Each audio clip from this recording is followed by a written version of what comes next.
Lucid annonce un chiffre d'affaires de 137,8 millions de dollars au troisième trimestre et réduit ses perspectives de production. Après avoir annoncé donc le mois dernier livrer 1457 unités et produit 1550 véhicules au cours du trimestre. C'est pas beaucoup. Le constructeur de véhicules électriques en démarrage a également déclaré dans son communiqué de résultats qu'il révisait à nouveau ses prévisions de production pour l'année, réduisant encore le chiffre de 10 000 à 8 000, entre 8 000 et 8 500. Le chiffre d'affaires représente une baisse de 30% d'une année sur l'autre et montre un écart par rapport au consensus des analystes sur le chiffre d'affaires qui s'élevait à 185 millions de dollars, selon FactSet. Le constructeur automobile a également déclaré un bénéfice par action de moins 0,28 $ par rapport aux estimations des analystes, marquant une induction de la perte nette par rapport au troisième trimestre de l'année dernière qui prévoyait une perte de 0,40 $ par action.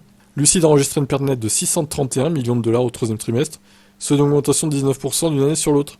La société aurait perdu 4... Ah ouais, c'est encore pire. On parlait de 300 000 dollars, maintenant c'est 433 000 dollars par voiture vendue au troisième trimestre. Ce qui est inférieur aux 544 000 déclarés. Ah, c'était 544. Bon, c'est bizarre parce que les chiffres sont pas les mêmes du news sur l'autre. 544 000 dollars déclarés par la société pour le deuxième trimestre. Lucid a également déclaré un flux de trésorerie disponible non GGAP de 700... Je sais pas ce que ça veut dire ça. 706 000 dollars, en baisse par rapport aux 859 000 dollars au même trimestre de l'année dernière. Bon, les chiffres sont catastrophiques, il n'y a pas d'autre terme, je veux dire. Lucid souligne qu'au cours du troisième trimestre, elle a produit la première de ses berlines ultra luxueuses Air Sapphire et ses véhicules Air Pure AWD, conclut une transaction avec Aston Martin pour la fourniture de son groupe motopropulseur électrique et nommé un directeur d'exploitation. L'entreprise note également que son SUV Gravity, qui devrait être dévoilé le 16 novembre au salon de l'auto de Los Angeles, est toujours en bonne voie pour commencer sa production fin de l'année prochaine. Fin de l'année prochaine. Fin 2024, quoi.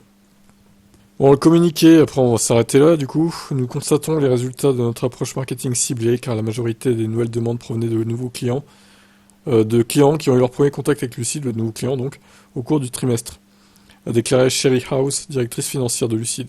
Nous avons également progressé dans le programme de contrôle des coûts que nous avons mis en œuvre au premier semestre et avons identifié d'autres opportunités pour 2024. Nous avons terminé le troisième trimestre avec environ 5,45 milliards de dollars de liquidités, ce qui, selon nous mènera à notre prochaine étape majeure, la production de Gravity, au-delà jusqu'en 2025. Ouais, je suis toujours pas convaincu par cette marque, hein, désolé, mais pour moi les chiffres sont moins mauvais qu'avant, mais même ça reste des chiffres très mauvais, quoi. Même si c'est moins pire qu'avant. Pour moi, ils sont loin d'être sortis d'affaires. Je sais pas ce que vous en pensez suite à tous ces chiffres. Ciao.